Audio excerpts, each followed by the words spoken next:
Hello student, তোমরা কেমন আছো? আশা করি ভালোই আছো। আমরা সেট থিওরির দীর্ঘের দীর্ঘ উত্তরধর্মীর কিছু সমস্যার সমাধান করে দেব। আমাদের প্রথমে যে প্রবলেমটা দিয়ে আছে সেটা আমরা থিওরিতে অলরেডি করে দিয়েছি। 2 নম্বর যে প্রবলেমটা আছে সেটা আমরা বোর্ডে লিখে নিলাম। এই সেটের যে এলিমেন্টগুলো সেগুলো বলা আছে 0 less than x less equal to 2, মানে x এর মানটা 0 থেকে বেশি হবে কিন্তু 0 এর সঙ্গে কখনো সমান হবে না। আর বি সেটের যে এলিমেন্টগুলো 1 এর থেকে বেশি এবং 3 এর থেকে কম, মানে 1 আর 3 এর মধ্যবর্তী যতগুলো সংখ্যা আছে সমস্ত সংখ্যাগুলোই হবে। তাহলে আমাকে মান নির্ণয় করতে হবে a intersection b, a union b, a minus b, a union b minus a intersection b। তাহলে প্রথমে আমরা 1 নম্বরের অ্যানসারটা আমরা বের করব। তাহলে দুটি সেটের সংজ্ঞার সাহায্যে পাই ইন্টারসেকশনকে আমরা সেট হিসেবে লিখতে পারি। সেটের সংজ্ঞা অনুযায়ী বা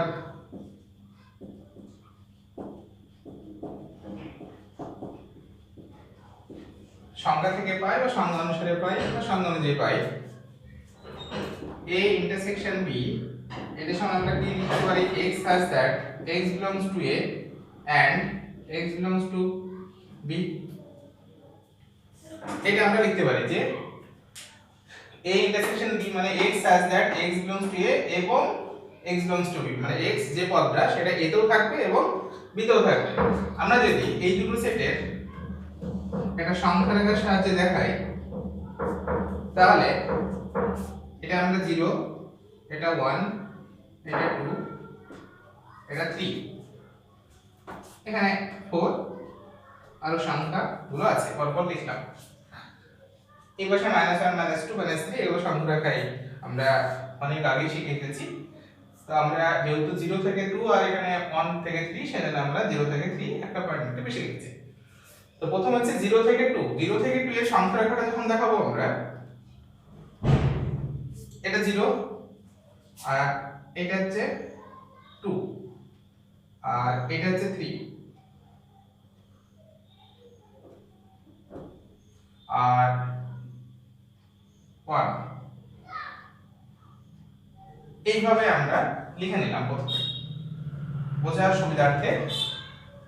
প্রথম যে সেটটা এই সেট সেটা বলা আছে 0 থেকে 2, যেহেতু 0 এর সঙ্গে ইকুয়াল না, মানে x এর মানটা কখনো 0 এর সঙ্গে সমান হবে না। সমান না হওয়ার জন্য আমরা ভগ্ন রেখা দ্বারা এরকম ভাবে আমরা সূচিত করব। তাহলে 0 2 এর সঙ্গে ইকুয়াল বলে এটা আমি 0 থেকে 2 এর সঙ্গে স্পর্শ করে দেব।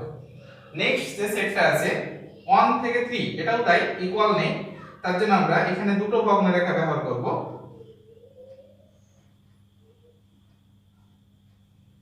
এই হচ্ছে আমার a সেট এবং b সেটকে আমরা আইডেন্টিফাই করলাম বা চিহ্নিত করলাম।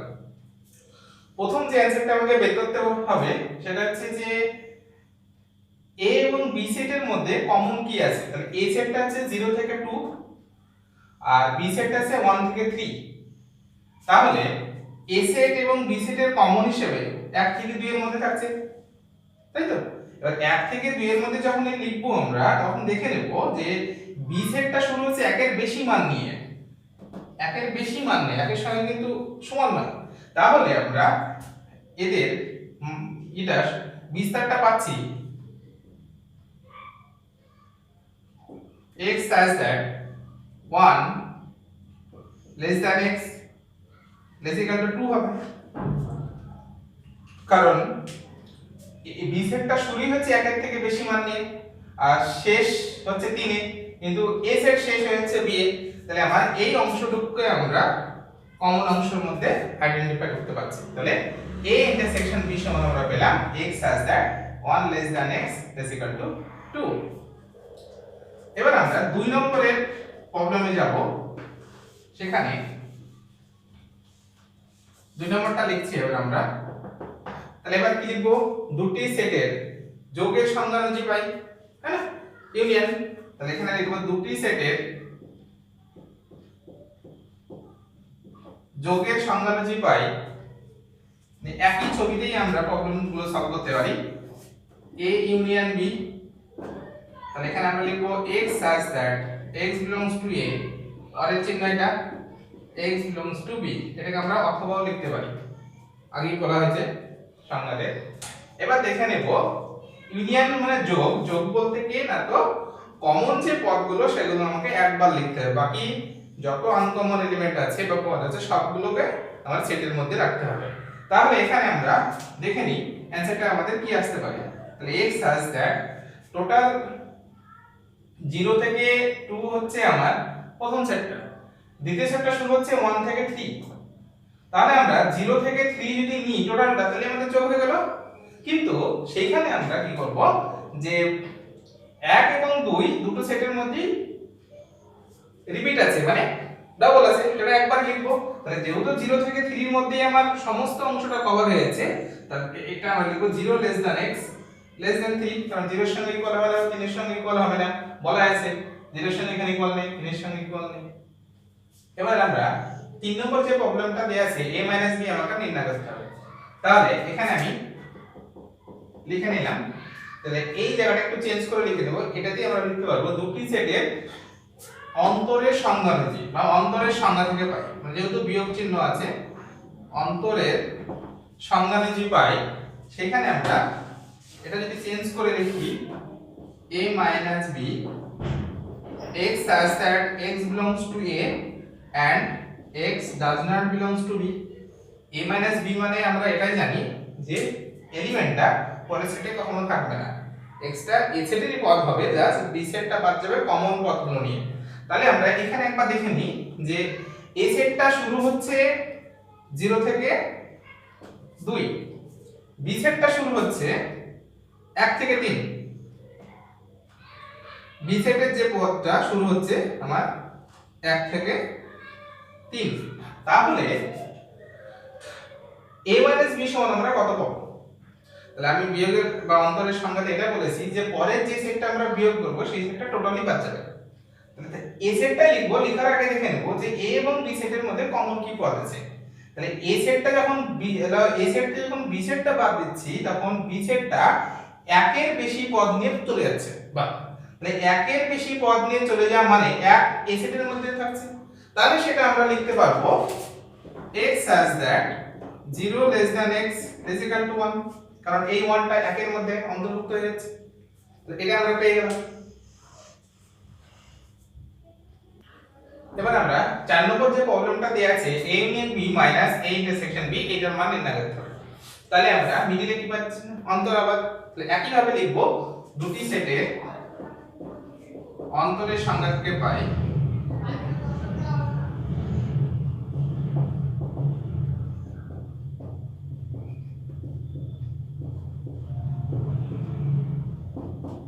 দুটি সেটের অন্তরের সংজ্ঞা থেকে পাই a ইউনিয়ন b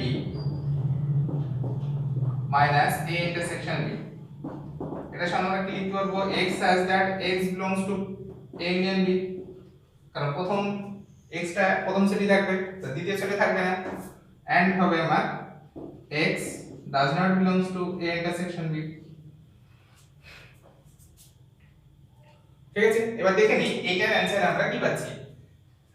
প্রথমে হচ্ছে আমার a ইউনিয়ন b মানে হচ্ছে 0 থেকে 3, এই টোটালটাকে আমরা বলছি a ইউনিয়ন b।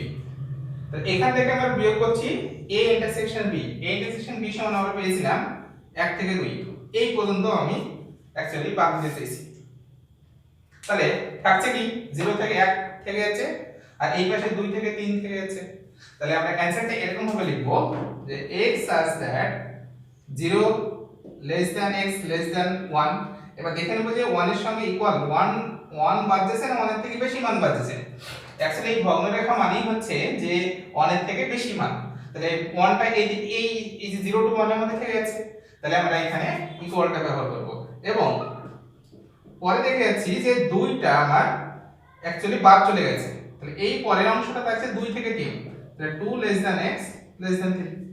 এই হচ্ছে আমার a union b minus a intersection b এর অ্যানসার।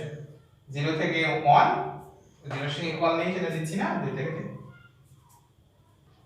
এবার আমরা নেক্সট যে প্রবলেমটা আছে p সেটে এলিমেন্ট সংখ্যাগুলো বলা আছে, q ইন্টারসেকশন r এ এলিমেন্ট সংখ্যাগুলো বলা আছে। এবার আমাকে এইটার মান নির্ণয় করতে হবে। এটা অ্যাকচুয়ালি আমাদের বন্টন সূত্র, এখান থেকে আমরা লিখতে পারি P union Q intersection P union R P union Q intersection R। এটা আমরা লিখতে পারি, মানে বন্ডিং সূত্র অনুযায়ী P ইউনিয়ন Q ইন্টারসেকশনটা এখানে চলে আসে P ইউনিয়ন R। এবার P সেটের যদি আমরা মানটা বসিয়ে দিই P Q R S T U, এটার সঙ্গে আবার ইউনিয়ন হবে Q R V W। তাহলে ইউনিয়নের ক্ষেত্রে আমরা কমন এলিমেন্ট গুলো একবার লিখব, তাহলে Q এখানে আছে, এখানে আছে, R ও আছে, তারপরে V W, এই দুটো আলাদা। তাহলে আমরা অ্যানসারটা এইভাবে লিখব P Q R P Q R S T U V W। ঠিক আছে, একই রকম ভাবে আমরা যদি 2 নম্বরের প্রবলেমটা শুরু করি তাহলে দেখি কি পাই। 2 নম্বর প্রবলেম আছে P - Q union P - R। এইখান থেকে আমরা লিখতে পারবো P - Q ইন্টারসেকশন R। এটা আমরা ইন্টারসেকশন লিখতে পারি যেহেতু মাইনাস আছে তাই। তাহলে P সেটে আছে আমার P Q R S T U minus Q R V W। তাহলে এই বিয়োগ থেকে আমরা কি পাবো, অন্তরের সংজ্ঞা কি জানি, যে পরের সেটটা টোটালি বাদ দেব আমরা, কিন্তু প্রথম সেট থেকে যে কমন পদগুলো আছে সেগুলো বাদ দিয়ে প্রথম সেটটা লিখব। তাহলে P এখানে নেই, তাহলে Q আছে, এখানে আছে, Qটা বাদ চলে গেল, R এখানে আছে, এখানে আছে, আর V W এখানে মিল নেই। তাহলে আমরা অ্যানসারটা লিখতে পাচ্ছি P S T U। আমাদের নেক্সট যে প্রবলেমটা আছে x ইউনিয়ন y বলা আছে, x ইউনিয়ন z বলা আছে, x ইন্টারসেকশন y বলা আছে, x ইন্টারসেকশন z বলা আছে। আমরা দুটি সেটের যোগ বা ইউনিয়ন মানে x ইউনিয়ন y মানে 1 2 3 4, এই যে চারটি পদ আছে এই চারটি পদ থেকে কখনোই বলতে পারবো না যে 1 যে পদটি সেটা x এর হবে বা 4 যে পদটি সেটা y এর হবে, ইউনিয়ন থেকে কখনোই বলা যাবে না। একই রকম ভাবে x ইউনিয়ন z থেকেও আমরা বলতে পারবো না যে 5 যে পদটি সেটা কখনো z এর হবে কিনা, আমরা ইউনিয়ন থেকে বলতে পারি না। এটা আমরা কোথা থেকে বলতে পারি, মানে ইন্টারসেকশন থেকে বলতে পারি শিওর। 2 3 x ইন্টারসেকশন y আছে 2, 3, মানে এটা আমরা শিওর হচ্ছি যে x সেটেও 2 3 আছে এবং y সেটেও 2 3 আছে। আবার x ইন্টারসেকশন z মানে হচ্ছে 2 4, মানে x সেটেও 2 4 থাকবে আবার z সেটেও 2 4 থাকবে। তাহলে আমাকে ইন্ডিভিজুয়ালি x y z সেটের এলিমেন্টগুলো কি কি হবে এটা আমাকে নির্ণয় করতে হবে।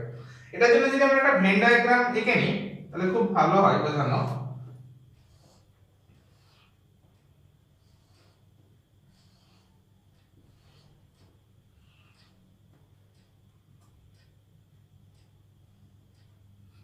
এটা x সেট ধরে নিলাম, এটা y, এটা হচ্ছে z। এবার যেটা বলছিলাম যে x ইন্টারসেকশন y মানে 2 3 x এর পদ হবে এবং y এরও হবে। তাহলে এখানে আমরা 2 3 লিখে দিলাম, মানে এটা মানে বোঝানো হচ্ছে যে এই 2 3 x এর মধ্যেও আছে আবার y এর মধ্যেও আছে। x ইন্টারসেকশন z এ আছে 2 4, এখানে আছে 2 4। তার মানে এই যে 2টা যেহেতু এখানে লেখা হয়েছে আমরা এখানে না লিখতে পারি, z সেটটাকে সূচিত করার জন্য লিখে দিলাম।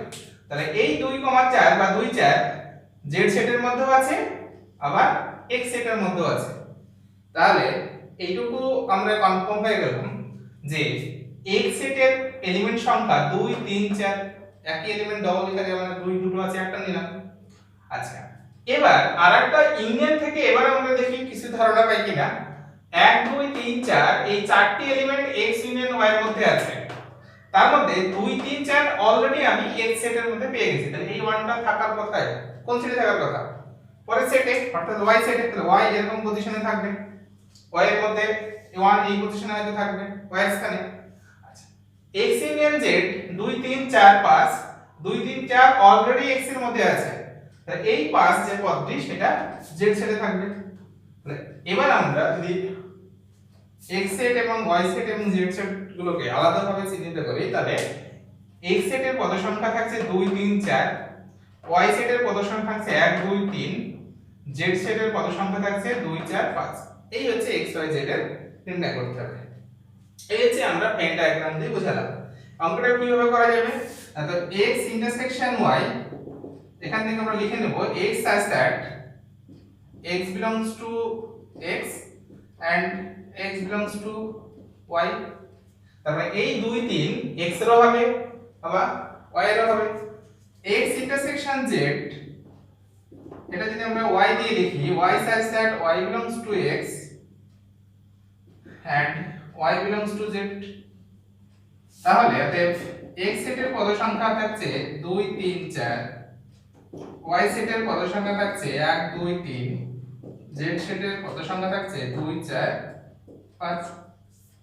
এইভাবে আমরা x y z সেটগুলোকে আমরা নির্ণয় করতে পারি। আমাদের 10 এর যে প্রবলেম আছে, প্রবলেমগুলো পরীক্ষাতে খুব আসে এবং খুবই ইম্পর্টেন্ট। তোমাদের এই বইয়ে যেগুলো আছে, যে প্রবলেমগুলো দেয়া আছে সবগুলোই করে দেয়া আছে। তো আমি একটা বুঝিয়ে দিচ্ছি।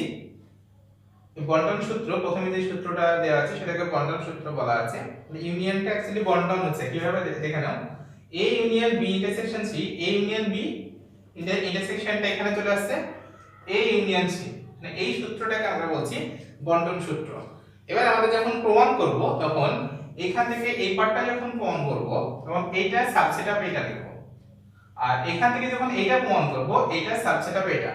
এটা আমরা বলেছিলাম দুটো সমান সেটের যে সংজ্ঞা সেখান থেকে আমরা লিখতে পারবো এটা সমান এটা। তাহলে প্রথমে আমরা ধরে নিচ্ছি যে ধরি a union b intersection c সেটের যে কোনো একটি পদ ধরে নিলাম x, এবং এখানে কি কি আছে চিহ্ন, একটা আছে ইউনিয়ন আর একটা আছে ইন্টারসেকশন। ইউনিয়নটাকে আমরা যোগ বলি, ইন্টারসেকশনটাকে ছেদ বলি, তাই তো? তাহলে লিখবো দুটি সেটের ছেদ ও যোগের ও ছেদের সংজ্ঞা থেকে পাই। দুটি সেটের ছেদের বা যোগের আগে লিখি, যোগের ইউনিয়নটা আগে আছে, যোগের ও ছেদের সংজ্ঞা থেকে পাই।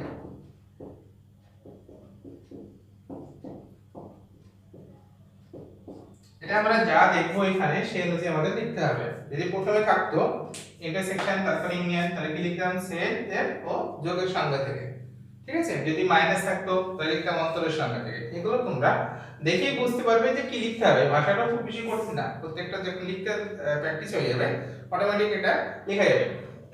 এবার আমরা এখান থেকে কি লিখতে পারি যে x belongs to a union b intersection c implies that, এটা হচ্ছে ইউনিয়ন মানে আমরা এই চিহ্নটা অর বসাই, আর ইন্টারসেকশনের জায়গায় আমরা এটা, বা কেউ লিখে নেওয়া যেতে পারে ইউনিয়নের জায়গায় অথবা লিখবো আর ইন্টারসেকশনের জায়গায় এবং লিখবো। যদি চিহ্ন মাথায় না আসে বা যদি ভুলে যাও তাহলে আমরা এটা লিখতে পারি, সমস্যা নেই। তাহলে x belongs to a union b intersection c মানে আমরা লিখতে পাচ্ছি এখান থেকে যে x belongs to a or x belongs to b intersection c। Next আছে x belongs to a or এইটার সঙ্গে আমরা লিখতে পারবো যে x belongs to b intersection এর যে and x belongs to c। এবার আমাদের দেখে নিতে হবে প্রমাণটা কি আছে। a এবং b দুটো সেট একসঙ্গে আছে ইউনিয়ন, তাহলে আমরা x belongs to a or x belongs to b লিখতে পারবো। তাহলে এখান থেকে আমরা লিখে নিচ্ছি x belongs to a or x belongs to b। পরে x belongs to এই এন্ডটাকে আমরা এখানে দিয়ে দিলাম, x belongs to a or x belongs to c, ঠিক আছে? এই যেহেতু এইটাকে যখন আমরা ব্র্যাকেটের ভিতরে যদি প্লাস আকারে থাকে বা কিছু থাকে সেই হিসেবে আমরা যখন মাল্টিপ্লাই করি তখন কি করি, এটা ইনটু এটা প্লাস এটা ইনটু এটা, ঠিক সেই রকম একটা কনসেপ্ট নিয়ে আমাদের এগোতে হবে। তাহলে x belongs to a and or x belongs to b, এটা মানে আমরা লিখতে পারবো x belongs to a union b and x belongs to a union c। তাহলে এখান থেকে আমরা লিখতে পাচ্ছি x belongs to a union b intersection a union c।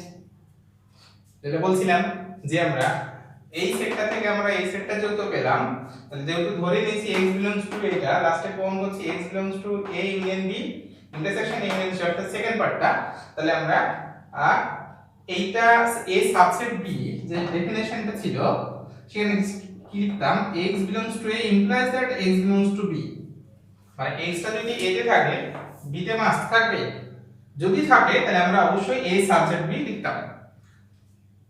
সেই অনুযায়ী এখানে আমরা লিখছি এবার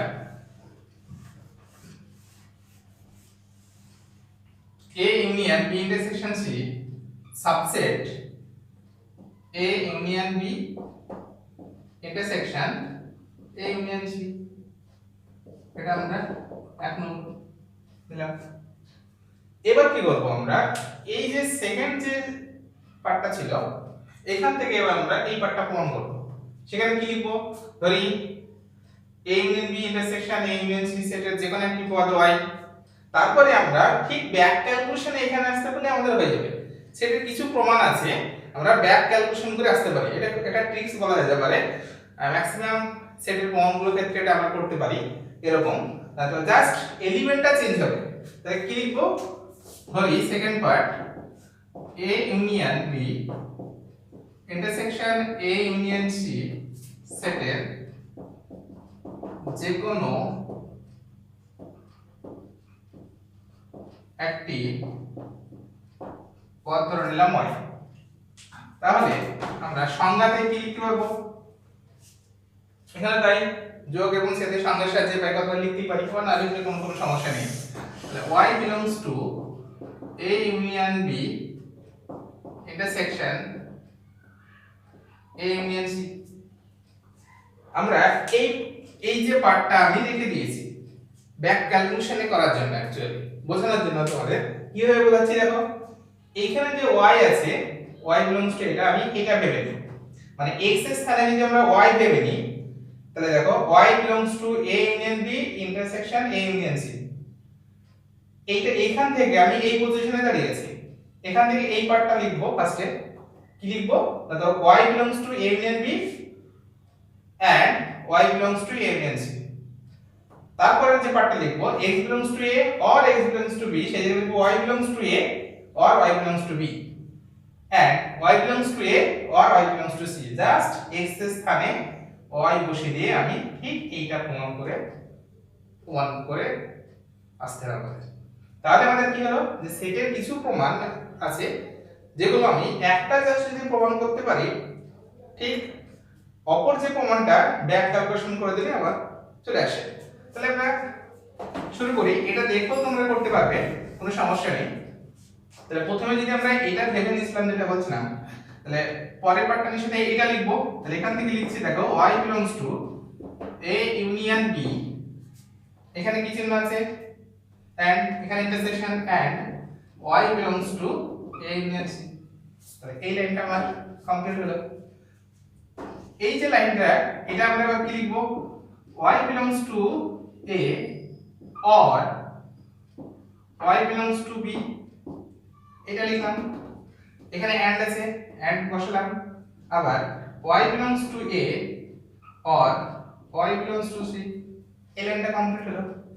এবার এই দুটো থেকে এইটাকে আমি আলাদা করে নিলাম, y belongs to a or y belongs to b and y belongs to c, এই লাইনটা হয়ে গেল। এইবার এখান থেকে আমরা যেটা লিখতে পারছি y belongs to a or y belongs to b intersection c, এখান থেকে আমরা লিখতে পারবো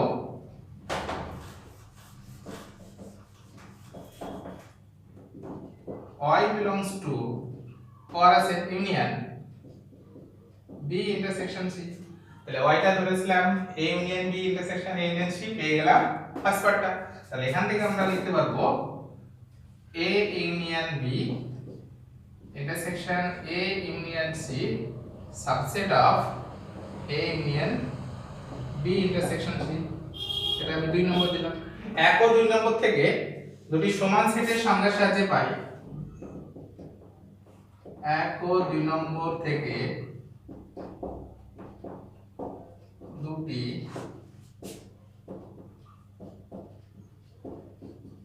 সমান সেটের সংজ্ঞা থেকে পাই A union B intersection C সমান A union B intersection A union C সমান।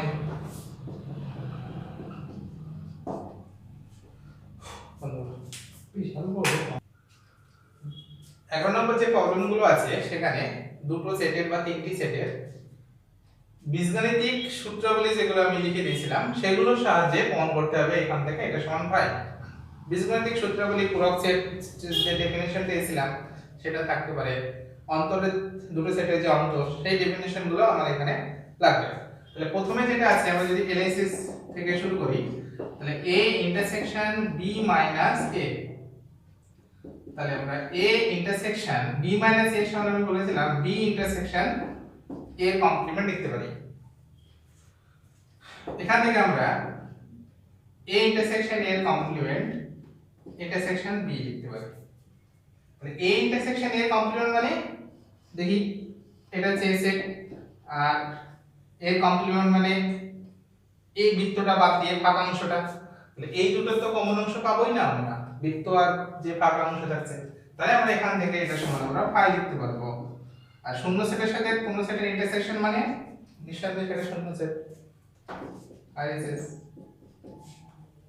নেক্সট যে প্রবলেমটা আছে আমাদের, যে কোন ইঞ্জিনিয়ারিং কলেজে 80 জন ছাত্র কম্পিউটার সায়েন্স, 75 জন ইনফরমেশন টেকনোলজি, 72 জন ইলেকট্রনিক্স পড়ার সুযোগ পায়। এবার 60 জন ছাত্র প্রথম ও দ্বিতীয়, 50 জন দ্বিতীয় তৃতীয়, 40 জন প্রথম ও তৃতীয়, 30 জন তিনটি শাখাতেই পড়ার সুযোগ পেয়ে থাকে। তাহলে কলেজের ছাত্রদের জন্য কতগুলো আসন আছে সেটা আমাকে বের করতে হবে।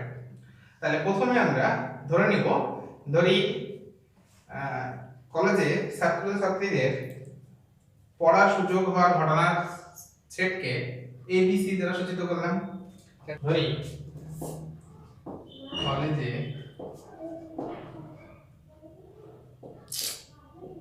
পড়ার সুযোগ और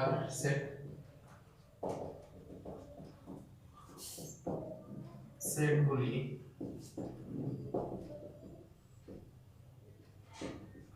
যথাক্রমে A B C শর্তাংশের সাথে। আমরা এবার লিখতে পারবো কি কি শর্ত আছে একবার দেখে নিই। যে কম্পিউটার সায়েন্সে 80 জন, তাহলে n of A is equal to 80, n of B 75, n of C 72,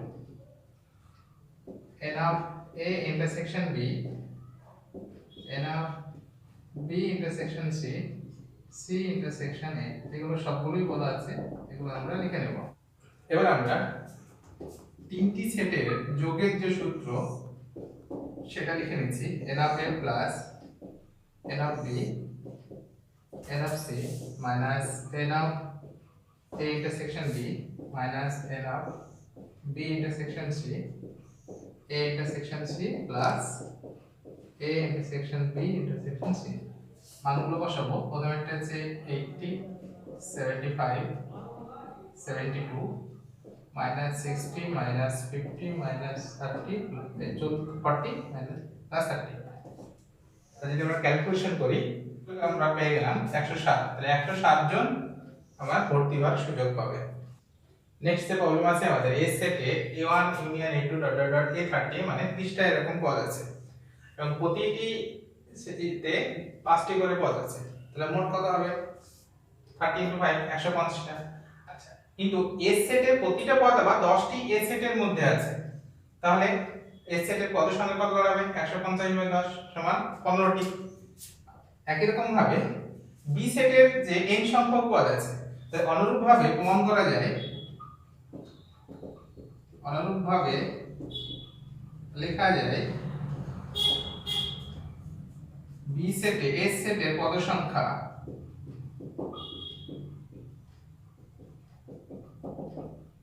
n/9 সমান n/3। শর্তানুসারে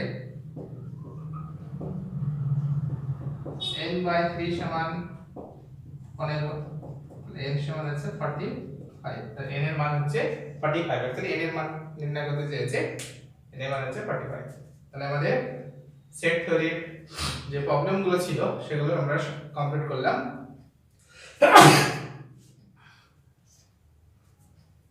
এবার আমরা নেক্সট থিওরিতে যাব।